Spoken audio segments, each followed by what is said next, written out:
Credit Suisse, a prominent financial services company based in Switzerland, faced the challenge of high employee turnover.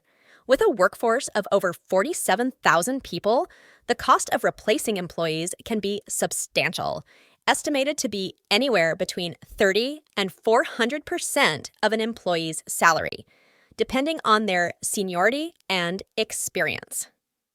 Recognizing the financial impact of turnover, Credit Suisse sought to reduce it by proactively predicting which employees were most likely to leave the company and when. Data and analysis.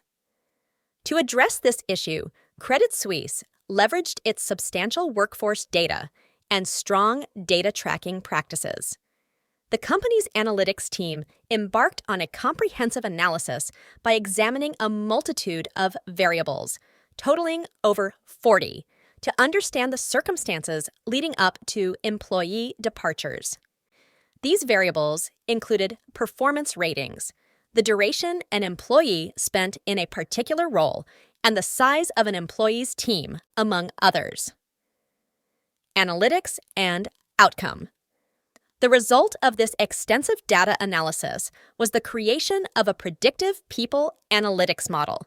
This model had the capability to accurately predict the likelihood of an employee leaving the organization within the next year, based on as few as 10 key indicators. These indicators acted as early warning signs, allowing Credit Suisse to identify risk factors and address issues with employees before they escalated to the point of attrition. Conclusion. The Credit Suisse case exemplifies the power of predictive analytics in the realm of human resources.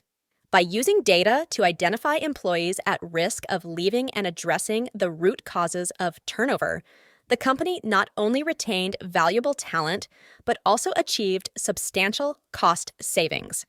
This case underscores the importance of data-driven decision-making in HR and demonstrates how organizations can leverage analytics to proactively manage their workforce, reduce attrition, and ultimately improve their bottom line.